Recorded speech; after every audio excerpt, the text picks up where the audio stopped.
And Yud Gimel Amid Bais on the bottom. There's a Mishnah, a new Mishnah. Hashechet Balayla. What about women? Are they allowed to shech? Did we cover that already? We didn't actually. We went right by it and we didn't mention it. The first Taisvis of the Masechta. First Taisvis of the Masechta. We said Akol Sheichtim. Taisvis discusses women. Okay, good. What was the answer? You got to read the Taisvis. The halacha is that yes, although there are sources that say no. So that's the. Sounds like a Jewish answer. Sounds like a typical Jewish answer. Okay. Sounds like the wife gave the answer. Someone shechs by night, v'chein hasuma sheshachet, or a blind person that shechted. Shchitas kshera. It's valid. The Gemara asks, Hashechet. Hashechet means someone that shechted. That means di'evid. Di'evid in. That's only if it was done. L'chatchila loy, but not l'chatchila. Now, what would it have said? It would have said, Suma yachol lishchet, hakol sheichtim, afilu balayla. It would have said something that was more. But this, it says only shchitas kshera. That means after the fact. But l'chatchila you shouldn't shech by night. And l'chatchila not a suma. V'raminu. But the Gemara posits a contradiction, a brisa that says the opposite. It says li'olam sheichtim. Bein bayom, bein balayla, bein breish hagag, bein breish sfina. You're always allowed to shecht, by night, by day, whether it's on top of a roof or on top of a boat. Rashi explains what the issue possibly would have been with on top of a roof or a boat. He says that there was a problem of shechting to either the angel of the sea, or maybe you're going to be shechting to some of the stars of the sky that was idolatrous.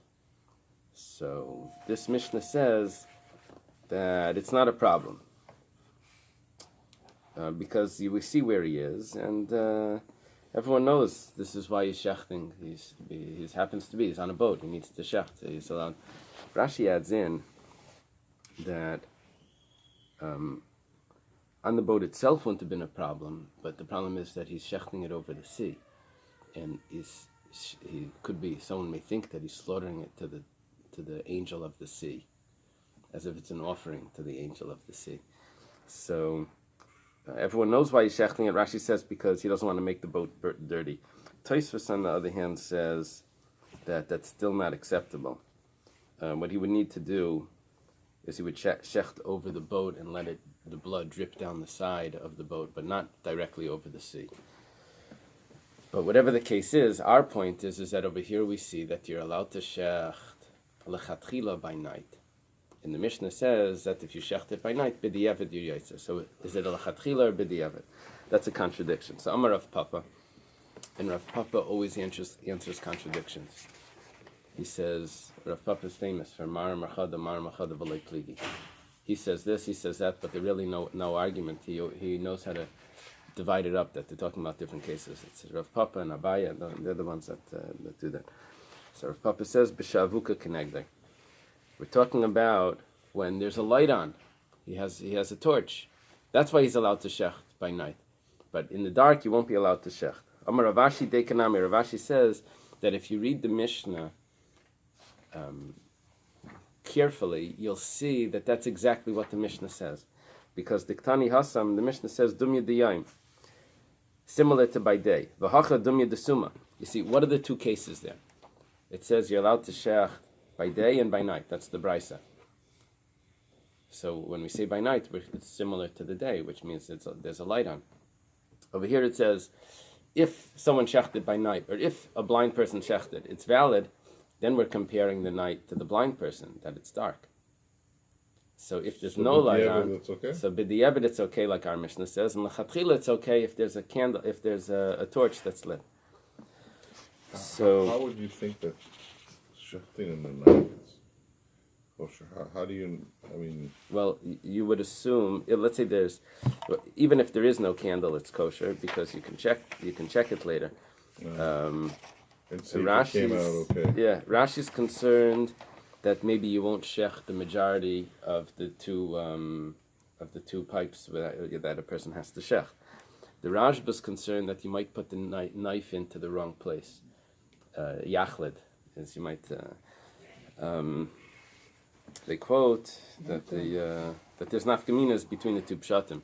You see, according to Rashi, if you didn't shecht enough and you check it later by day, it's possible that it expanded and it stretched itself out and it looks like it's enough, even though it wasn't at that time. So you would need to check it immediately afterwards in the light. However, you still won't be able to tell if you put the knife in the right place. Could be you shechted. You didn't cut it initially properly. The place can discuss if someone with glasses should be a sheichet, and we say yes, that's acceptable. But there was the Reb Shlomo Kluger, Tuv Tam V'das, he writes that someone with glasses shouldn't be a sheichet. It was a chumras thing. Okay, it's a new Mishnah. Not everybody with glasses has bad vision. Sometimes you only need a little bit of no, he's referring to someone that can't see without see without his glasses. Okay, a sheichet b'Shabbos, u'b'yom Kippurim. Someone shechs on Shabbos or on Yom Kippur. Afal pi shemischayev b'nafshei. Even though there's misa, Rashi points out there's no misa on Yom Kippur. But it's nevertheless kares. Shchitas ikshera. It's valid. The shchita is valid. Now, before we go further, Tosfos over here says that it's referring to even someone that shechs knowingly that it's Yom Kippur and it's Shabbos, and he should not be doing that. And the problem is that we said before that someone that's Mechal Shabbos is considered a Mumar L'chal Terakula.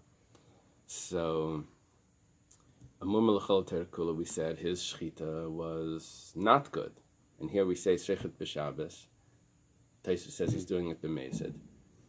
And how is it possible that his Shechita is good? While he's shechting, he's becoming non-valid. He's becoming invalid while he's shechting. So Tosfos gives two answers. His first answer is, when did we say that a mumar is not good? That's only if he does it in public. But here he's shechting in private. And so no one knows, so he's not really a mumar. Tosfos' second answer is that the first time he doesn't become a mumar. He just did it once. He's testing the water to see what happens if he's going to get zapped.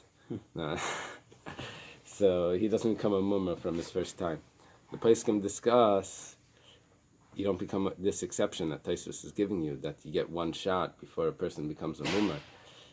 Is that bitzina or is that even b'farhesia? When does he get that? Because Tosfos gives two separate answers. That's an interesting, so Pri Megadim discusses it. Okay. You have two other answers for this Mishnah. One answer is the Rambam that says that we're referring to b'shoigig. He doesn't know it's Shabbos. He forgot it was Shabbos. He shechted. And the other answer is the Rajba and the Ran, the other Rishonim. They say that when does he become a mumar? When he finishes the shechita. By then the animal is good. You follow? Follow that. According to Tosfos, why is he not a mumar? Because he gets one. According to the Rajba, he becomes a mumar at the end of the shechita. That's when he's mechal Shabbos. Okay. I think Tosfos answers the same thing. The first time is because no chazaka. Why don't we say it not on Shabbos, but why don't we say that a mumar, when he shechs, he's doing tshuva. He's shechting. It's like a guy gets married on Menachem Tzaddik Gomor. He's saying that second he did tshuva. That's a suffix. That Mikudesh is misafik. So, but over here we would say you can't eat it until we would know, right? The fact that he went and checked him. What is he doing in the shechita? If the shechita was kosher, why is he doing a kosher shechita? Okay. You have a chassidish answer. You see, chassid. Amar Rav Huna says, Darash Chia Barav Mishmei Derav. Chia Barav learns the darshan this in front of Rav, this Mishnah, and he added something in. He says, Asura B'achil Liyayma. even though the shechita is kosher, but that day you can't eat it. You can't eat it on Shabbos or Yom Kippur. So we're going to see why. That's not much of a chiddush in Yom Kippur. Right. Right. Right. Shabbos is what he means to say. Now, Taisus points out that Rav Huna, it's odd for Rav Huna to quote Chia bar Rav. Rav Huna is a Talmud of Rav, and it's apparently Rav Huna was greater than Chia bar Rav. So he just asks it as a question. He doesn't give an answer. V'nazmin chavraya l'meimar. However, the people in the yeshiva, they understood that what Rav meant to say is that it's usher for that day was according to the opinion of Rabbi Yehuda. It was the opinion of Rabbi Yehuda. Okay. What is this? This creates a problem, and it's going to take us a page to figure out which Rabbi Yehuda Rav was referring to when he says that that day you can't eat it. Hey, Rabbi Yehuda. Which Rabbi Yehuda? Amar Rababa, Rabbi Yehuda da Achanahi. It's Rabbi Yehuda that talks about Hachana. Hachana means something that's not prepared or that is prepared before Shabbos or before Yom Tov. Yeah.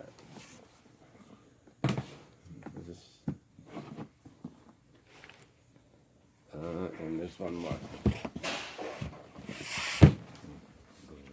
Yeah. They say it's always the last place where you look.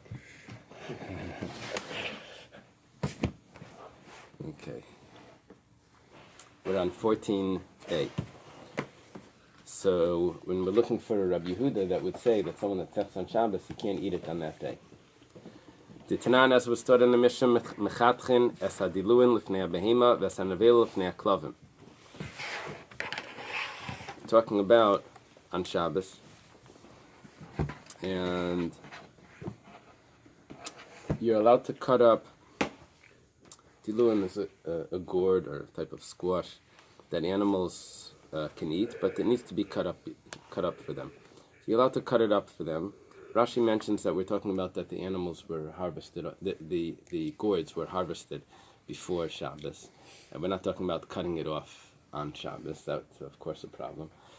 And the nevela is a dead animal. And we're referring to here that even if it died on Shabbos, you're allowed to cut it up so that the dogs can eat it. Is it his own dogs? Probably. Otherwise, you wouldn't be supposed to be feeding them. So Rabbi Yehuda says, Rabbi Yehuda Aimer, Imlai Haisen Nevela Mi'erev Shabbos Asura. He says no. You can't cut up this nevela on Shabbos if it died on Shabbos. Because it wasn't prepared. And Rabbi Yehuda holds that when Shabbos comes in and something's not prepared, it's considered muktzah, and you can't make use of it on Shabbos. It was on Shabbos. It was considered it was a live animal. And now on Shabbos, once Shabbos came in, it dies. Alma, we see from this, Kivin le itchen meyasmo, asura, since it wasn't ready to be used before Shabbos.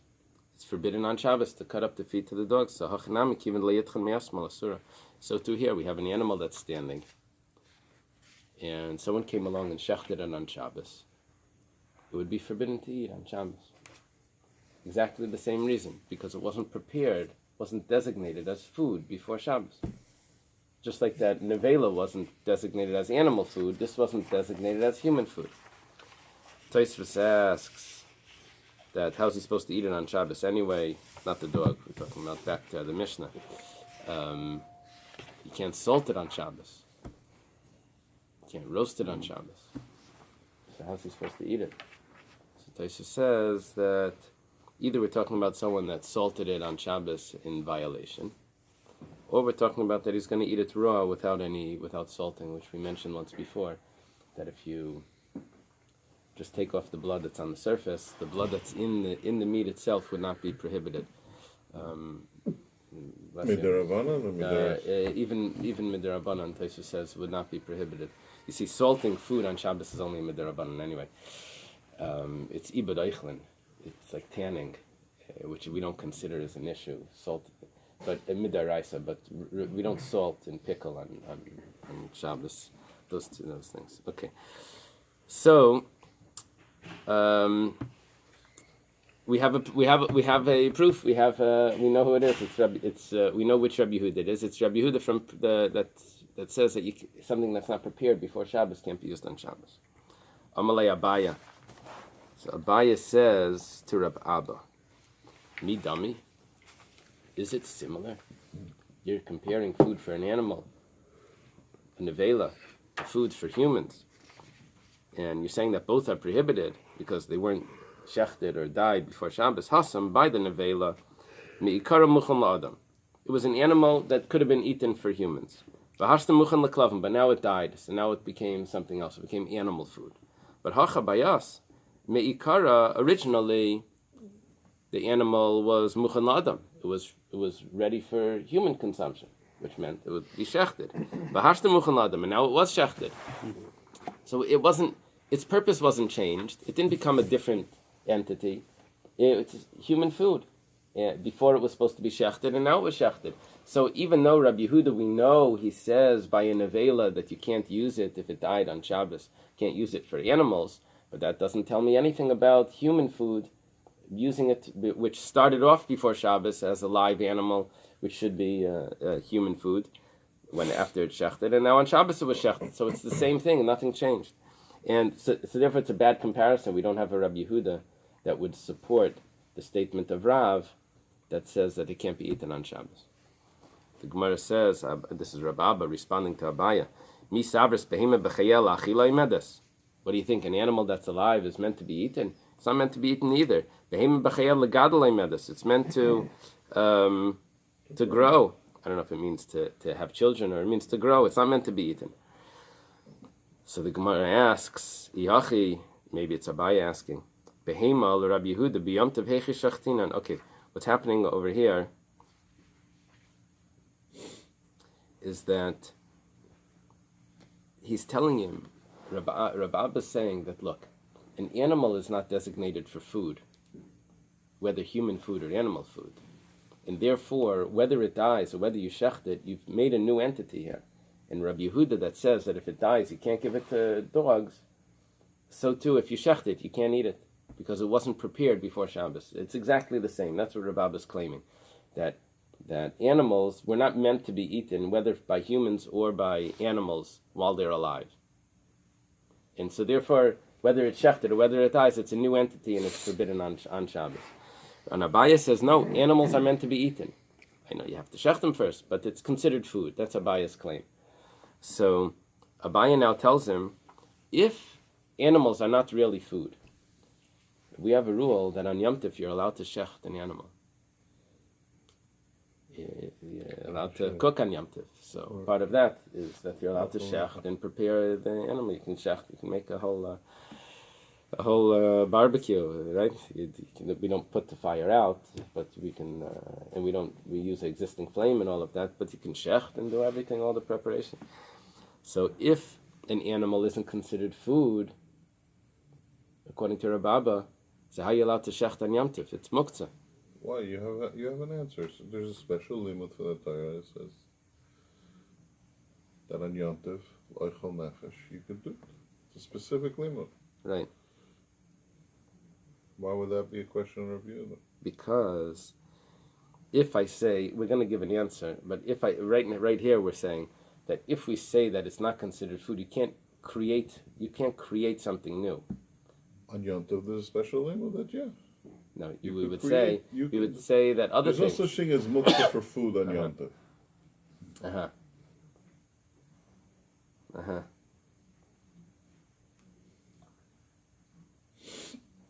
Right. I have to think about it more. Okay. Amar Lai, he responds to him. This is Rabbi Abba. Emedes la'achila v'emedes l'gadol. He tells him no. It's both. All animals. Who's saying this? Anything this that is moves Rabbi Abba or Rabbi? is available for food. Rabbi Abba Chinese, says. He says that it's actually a medes la'achila and a medes l'gadol. Chinese philosophy. So nishchita, if you shecht it, then huvra de la'achila medes. Then we can say that this retroactively tells us, because you shechted it, that this was actually the one that was designated to be eaten. But loy nishchita, but if it wasn't shechted, huvra delegadlei medis, then this tells us that this was meant to grow, to continue to grow. So then, if that's the case, so why on Shabbos, when I shecht it, does it not go back and tell me that this was never meant to grow, this was meant retroactively to be shechted? The answer is because on Shabbos, I don't say that. I would go back and say, because who's shechting on Shabbos? On Yom Tif, I would say, we're going to go back and say that this animal was originally meant to be shechted, so that way I have no problem here. And that's why I'm allowed to shecht it now, because I say breira. I go back and retroactively say that this animal was always meant for that. That's breira. You can go back. But on Shabbos, I would never say that we're going to go back and say that this animal was meant to be shechted on Shabbos. When Shabbos comes in, no one has any intention of shechting. Right? Okay. The Gemara asks now, but let's lay Rabbi Yehuda breira. But Rabbi Yehuda doesn't hold of retroactive. Going back retroactively and saying what was the original intention of this article. So the question stays about Yom Tov. So what's going to come back is that if Rabbi Yehuda doesn't hold a breira, then how are you allowed to shecht on Yom Tov? The only way that I'll be able to say that I can shecht on Yom Tov is if I'm going to take a Bais view that says animals are really food.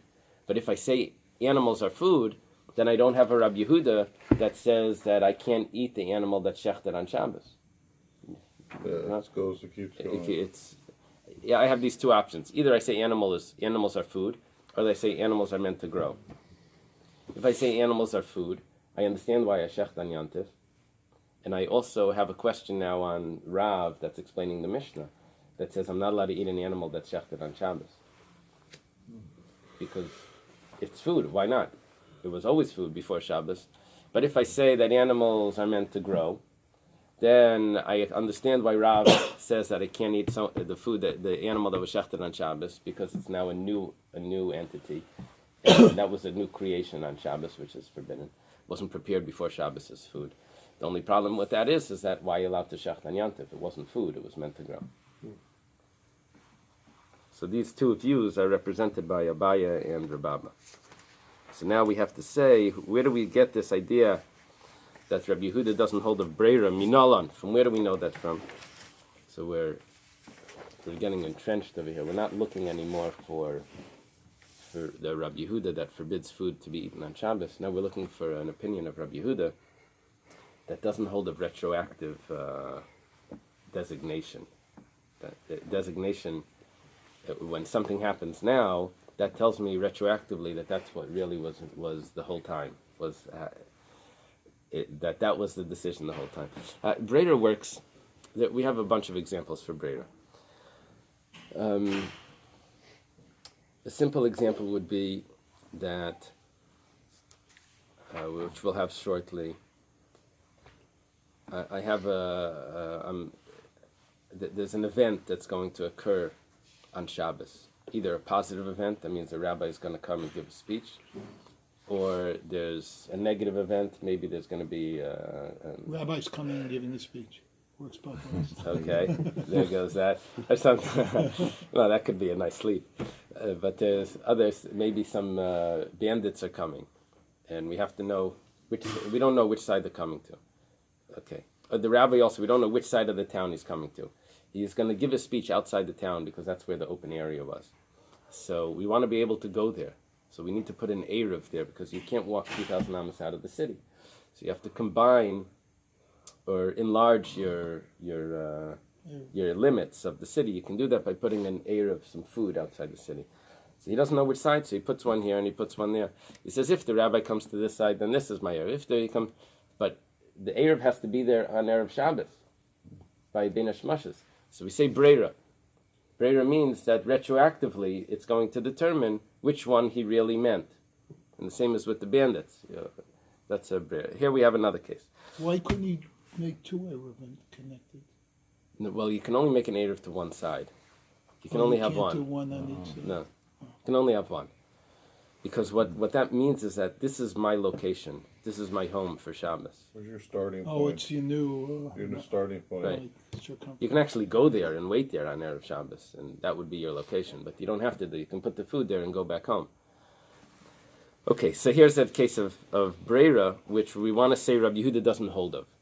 Iname, if we say Midatanya was taught in a Bais, Alekeach yain mi ben akutim, someone buys wine from a kuti. Remember we said wine from a kuti is a problem. So Rashi points out that this is before the Gzeira. It's before the Gzeira. Who made the Gzeira? Was it? Did we said who made the Gzeira? Yeah. It was Rabbi Gamliel. After the Zakin, Eliyahu told them twice. They decided the second time around to do the Gzeira. Was it a Rabbi Gamliel? I think we said Rabbi Gamliel, and Tosfos says Rabbi Gamliel ben Eishel Rabbi Danasi. Remember that? Whoops. They obviously made good wine in Samaria. Rabbi Gamliel Beis Dinai. They asked the All the Shechita. rabbis are going over there with their donkeys to get wine. Seriously. Who's Saba? Sheila. Yeah, Ramami and Rabami goes through and they accepted it. Okay, so this is before the Gzeira. And someone bought wine from a kuti. He says, I'm a shnei lugan shani yasel lahafer sherin truma. See, normally by an amaretz, you don't have to separate truma if you buy food from him. Because truma he takes, but meiser he doesn't take. But here, the kuti doesn't even take truma. So you have to separate truma.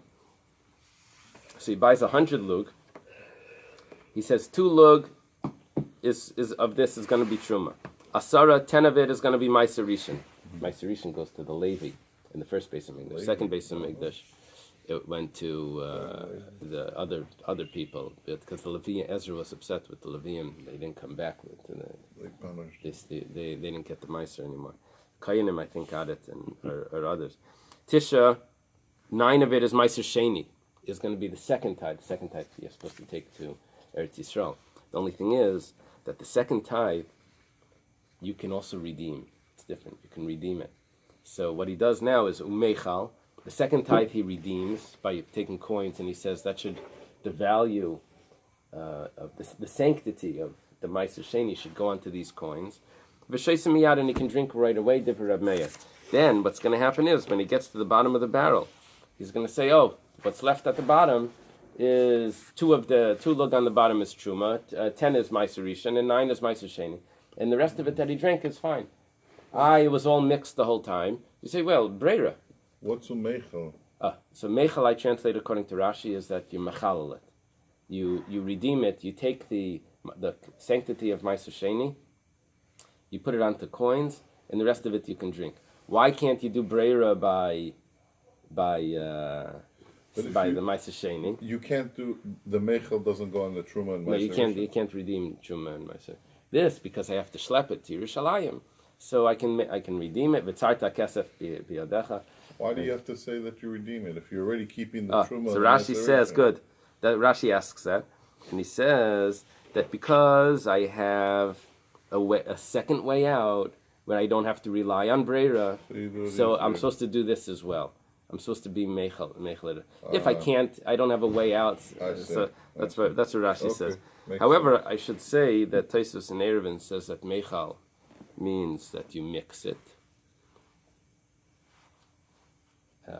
and the other Rishonim say meichel means that you just begin, maschel b'sheisa, that you just. Okay, whatever. There's 3 interpretations to the word meichel. However, Rabbi Yehuda, Rabbi Yosef, Rabbi Shimon Eishim, it's 3 against 1. They hold that it's forbidden. Now, what's the reason why it's forbidden? Because they don't say breira. They say the whole time you were drinking mixture. You were drinking a mixture. Now, Rashi says, Rabbi Yehuda says, Shema truma shasa. It's a mixture of truma. In the conversation that's going to follow, it wasn't exactly truma. They say that it doesn't work at all. We'll see. But, okay, whatever the case is, there's no breira. The Gemara responds to that. The mayor's opinion is very revolutionary. It's all mixed in. The wine is mixed in. You say the one that's left over on the barrel, that's the one that I intended. Right. How could you physically intend on wine if it was fruits? Right. So the dry doesn't mix. The thing on the bottom, you eat the bowl of rice and whatever's left over down in the rice. But wine is fully mixed. Right. Amazing.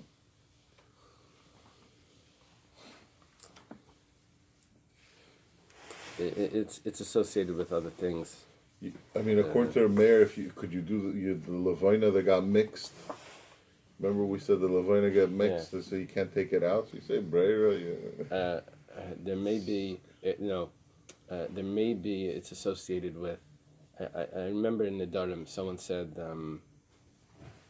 he forbade someone from going into his territory, from having benefit from him. And there were two partners, and the person could say, "I'm going into the other partners," even though they owned it equally. And the mayor said that they own it equally, but you can always say that I'm in the other one's part. So it was a different way of looking at mixtures. That the mixture, you didn't have to look at every particle to be mixed like that. You could divide it up. Virtually separated. It could be. It's associated with that. Joint tenants in its entirety. It's why nowadays the safe way to own anything in a couple is in the name of the husband and the wife. That way, if someone sues either party, the defense is, "Oh, that's not my half. That's the other one's half." That's why people are supposed to put everything in each name. Assuming That's very interesting. Plan a long marriage. Now, after 40 years, like it says, she won't let me go. Okay. She won't let me in. So the Gemara here says, over there, it's not necessarily because of Breira. Hasam Keduktani time, over there, there's a reason. Amrulay Reb Meir, they responded to Reb Meir. Their reason for forbidding it is not because of Breira, that they don't hold that retroactively you can say where the Truma is, or was the whole time. Not because of that. They tell Reb Meir, what are you going to do? Don't you agree that maybe the barrel's going to burst? You never gave the Truma. But meanwhile, you had a great time drinking it, and the Truma was never given to the Kayan, and the rest weren't taken out. Retroactively, you never resolved it. Amalan, he tells them, when it happens, call me. Answer. What are you? They used to say, "Call me collect." Always worried. It didn't happen yet. You don't have to worry about it. Okay. Why would they worry about it? Why not? Is there statistics? Is there I don't know. This there got to be more to this. Strange thing, what? Maybe the skins are gonna crack. Chances are skins don't crack. Right. Okay, so now we're looking for another source, not of Rabbi Yehuda, that says that we don't.